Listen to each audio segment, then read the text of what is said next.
New Zealand, like many countries around the world, don't just have a housing crisis.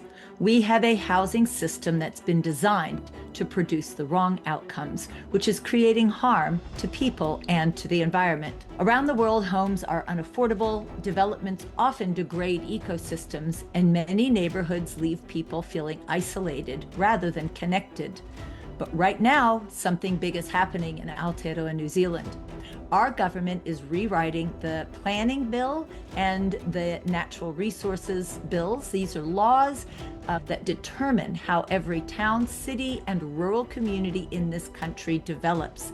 This is really big. For generations to come, these laws will shape whether we continue to build the same extractive development patterns or whether we start creating housing that is affordable, community-centered, and regenerative for the land. So I submitted a proposal to these two bills for the government to look over and to determine how they're going to incorporate my suggestions into these laws.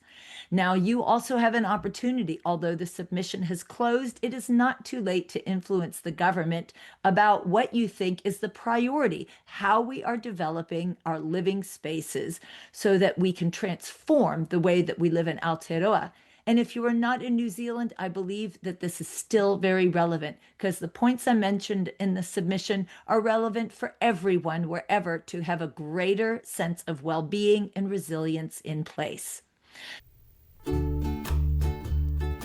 Kia ora and welcome to the Homefulness Show. I'm your host, Zola Rose, located in Aotearoa, New Zealand. We believe housing can be a means for regenerative placemaking to create affordable and sustainable homes and neighborhoods developed in collaboration with the communities that live there. We'll be exploring different housing models and neighborhood designs and innovation in energy, water, waste, construction, land use, and food systems. We showcase housing policies, finance, funding, and community engagement to unlock this potential. This show aims to empower you with knowledge, resources, and networks to support you in creating great places to live. Come join us as we bring to life the more beautiful housing that we know is possible. So I'm going to share with you the presentation that I made, and I'll make it available on the Common Ground website under the Reports and Guides section of my webpage. Reshaping Aotearoa's Planning Future. This is the submission on the Planning Bill and Natural Environment Bill, which closed in February. These are my recommendations to the government so that we can have a more resilient future. We have a rare opportunity now while these bills have not yet been written into law. The reforming of Aotearoa's planning framework and natural environment bills presents a rare opportunity to reshape how we design human settlements and secure well-being for future generations. So the reason why they've moved from the Resource Management Act, or the RMA, to these other two bills is because they wanted to improve clarity, reduce unnecessary complexity, and strengthen environmental protections. That in itself sounds good. But what is of a concern is that it risks unintentionally reinforcing conventional growth-led development and resource-intensive land use and the status quo. We cannot have that continue. We already see the harm. So this is a call to action for our government and for anybody who's living in place and wants to advocate for better laws.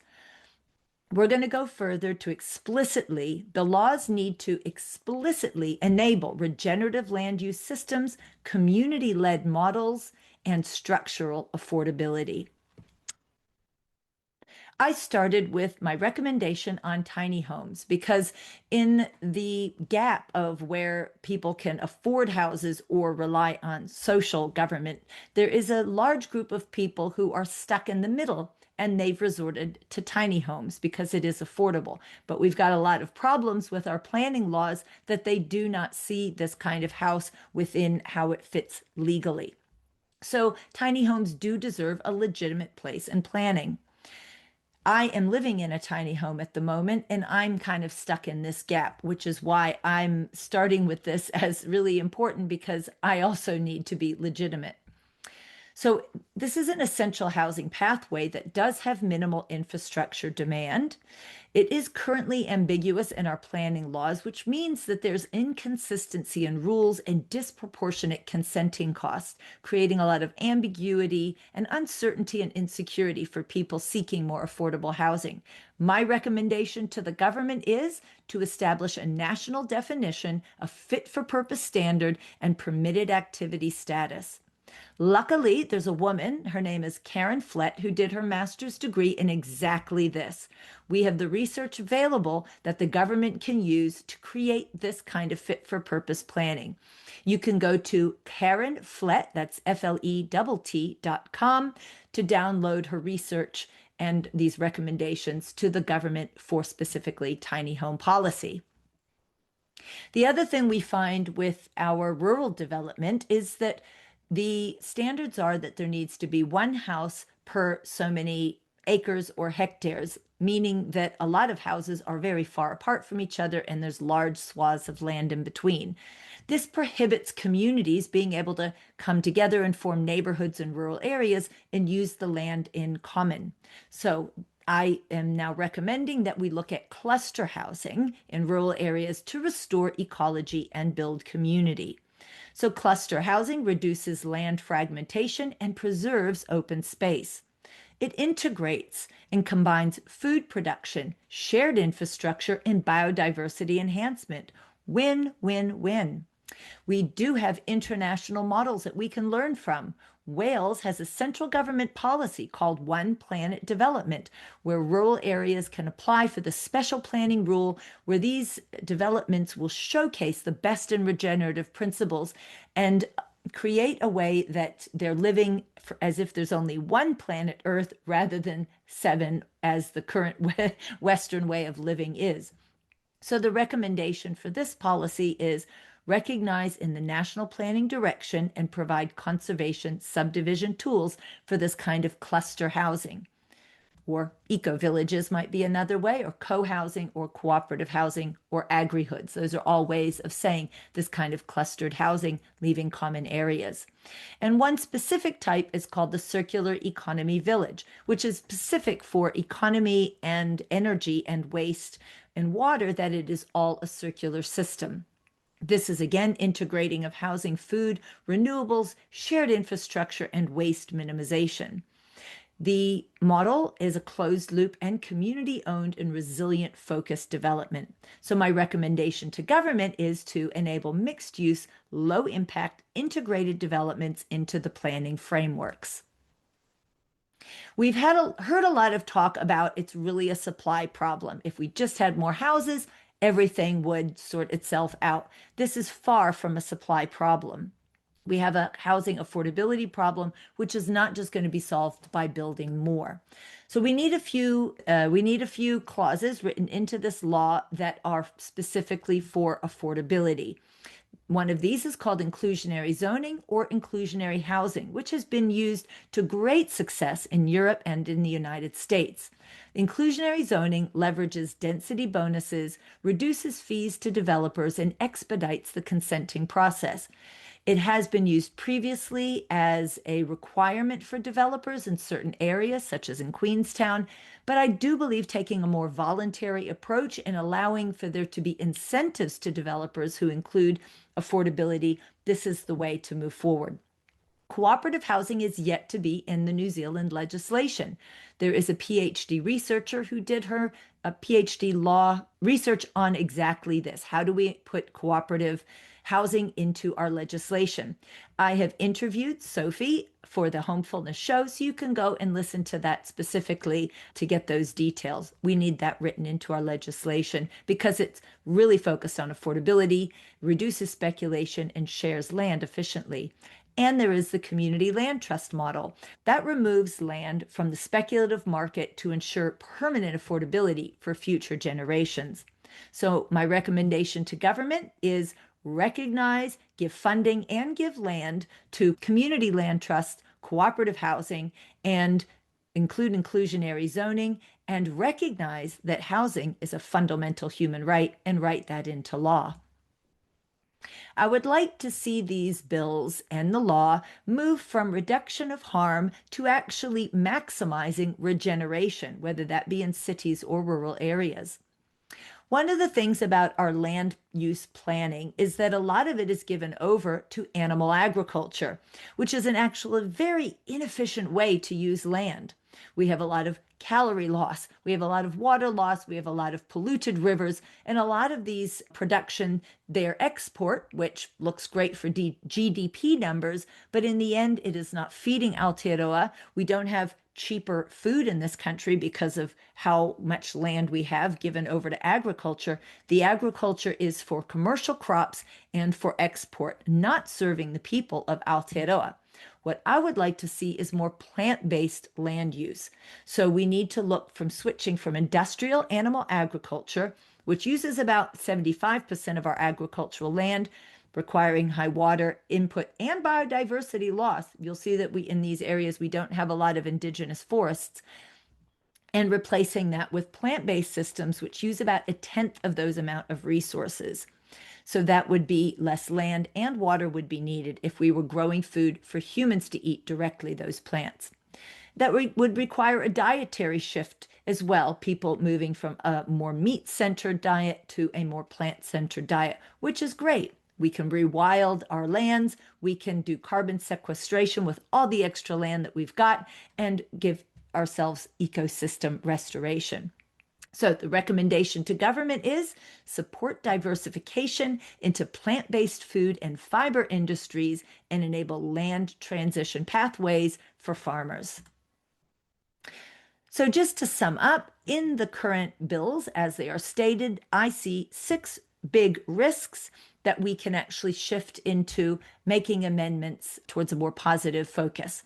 We have one risk is a growth-led interpretation. And as I've said, that doesn't necessarily lead to being able to feed and house Aotearoa well.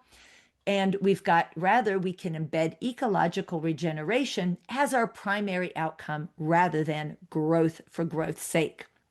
I'm really worried that this centralized system might reduce public participation. I think we need to make sure that we maintain robust participatory mechanisms so that local governments can be responsive to communities who have housing needs that they want to respond to directly. There is a standardization which could limit innovation. We need to have a lot of innovation in the housing and land use space at the moment. So if we enable regenerative settlement overlays, we can have a lot of innovation in this space. This is focused, the current bills, on harm reduction or avoidance. Rather, let's have a focus on ecological enhancement as the explicit objectives and giving incentives for those who develop in that way. We have housing supply, which does not have tenure reform. The tenure options that we have are not meeting people's many ways that they want to live more collectively. So we need to recognize that community land trusts, cooperatives, and that housing is a human right is more leaning towards housing that is meeting housing as a place to live and grow one's family rather than as an investment and profit vehicle. And the last thing is the risk is that we entrench resource-intensive agriculture rather than let's support a plant-based and regenerative transition in our land use. So we have 2 futures, the one that the bills currently, which is keeping the status quo, or the other future. Path A is streamlining the existing paradigm, reinforcing conventional growth, resource-intensive land use, and speculative housing models. Do we really want more of what is not working? Or we can have Path B, transforming our system, catalyzing a transition towards regeneration, community agency, and ecological restoration. Wow, can you imagine living in places where you know your neighbors, you're connected, you're sharing resources, you can afford to be there without the stress of having to work all the time to pay a mortgage that you're only going to pay off when you're finally dead. We need ways of developing our communities that are human-centric and environment-centric and moving away from this growth and profit paradigm. The decisions we make in this reform to our laws will shape Aotearoa's landscapes, housing systems, ecosystems, and community for generations to come. Isn't it time that we look to a regenerative future and that we can all take a part in creating that? So I urge you to interact and engage with your ministers who represent the central government and with your local government on these better ways of thinking about housing and development. We need to embed regeneration at the core of reform. The four main points again are regenerative land use, structural housing affordability, ethical land stewardship, and community agency and co-design. So that's the summary of my submission to central government. And it is not too late. The government is considering, which gives us time to still have a say. So on that note, there's a few announcements that I have that lead us in that direction. I've got some opportunities and some resources. One is that I'm looking at property development for those who are community focused and who want to look at more collective housing models. There's a lot of property development courses on the market for those who've got that profit-driven motive. We don't really have anything that's available to folks who have this more collective way of doing development with affordability at the heart. So on the Common Ground website, you can look under property development course at the top under the tabs, and you will see that I'm having an expression of interest for those who would like to learn more about property development, but specifically for this community-focused design. I'm collecting interest from those who would like to take such a course. And if you are a service provider, you've already developed this kind of housing, you're an architect, you're a builder, you're a finance person, and you have wisdom to share to those who are wanting to follow in your footsteps, then maybe you could be a service provider for this course.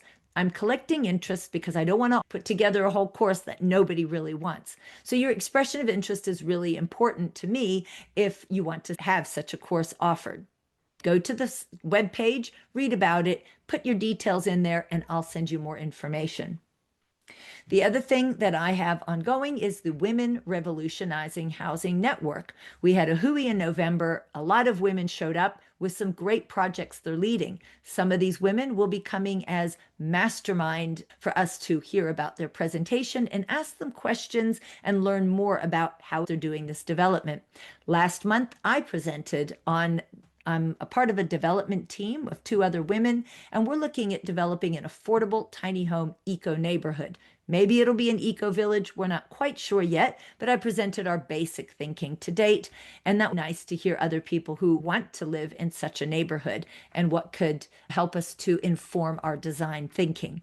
This coming one that we've got in April is a woman who's developed an app which takes people through the process of what they would wish to have with housing to help them know their pathways on how to get there. And she's done research in this area around collective housing and how people can be supported through that journey. So sign up, go under the Women Revolutionizing Housing page on the Common Ground website, and you will see a way to be added to that event series. If you are not already subscribed to the Homefulness Show, it comes onto the Common Ground YouTube channel as a playlist, and it's its own podcast show, which you can find on any podcast app. Highly recommend you subscribe so you get new episodes as they come out. I love to hear from listeners. What do you love about the shows and what kind of guests and topics interest you? The last guest was Lyndall Paris of Narara Eco Village, a fascinating story of a woman who held a dream for about 20 years of an eco village until she actually made it happen, where she is living currently with her extended family. Beautiful story, and it's really inspiring to see how she made it and brought along others with her on that journey. That's the 25th episode. You will find a lot of other episodes of value if this is the kind of topic that interests you and you want to know the nuts and bolts of how these things can be made possible. And I've got reports and guides that I have put on my website around the community land trust model and how local government and communities can create them to be able to take land out of speculation, making it available for affordable housing, and also the multicultural lens of housing. At the moment, we build houses mostly from a Western style of living, and yet many other cultures have a more collective way of doing housing. And so that report looks at how we can think more multiculturally about housing. And I'll also make my submission in the form of a document that you can download. Two other opportunities for you is you could join the Housing Innovation Society. I sit on the committee and we're looking for new members. We will be having a coho hui in 2027. Membership provides you with a discount, but there's so many other benefits that we're going to be adding in. And it's just great to have people who want this advocacy that we are doing for collective housing. And if you want to have your say about the kind of housing that you would like to see, we need the data to drive the development. There is a New Zealand housing survey. If you look that up, you will find it. Maybe takes 10 or 15 minutes. It's really important that we have the data so that we can influence government with our advocacy around who really wants different kinds of housing. Oh, I wanted to say, in addition, talking about support, I've just opened up the Patreon page for the Homefulness Showing Common Ground. So I do all of this work pretty much without charging anyone anything. I don't get really any funding for doing this work. So the Patreon is a way for you, if you are getting any value at all, or just want to support me to continue to bring these messages and advocate for better housing and better environmental outcomes, you can support me to produce these shows and to do my work. So it's Homefulness and Common Ground on Patreon. I'll make that link available so that you can just click and go there for as little as $6 a month, all the way through to $48 a month, because it does take quite a bit of money to host these episodes. I'd really appreciate your support. It means a lot to me and to those who need better housing to create a better future. So thank you so much for your support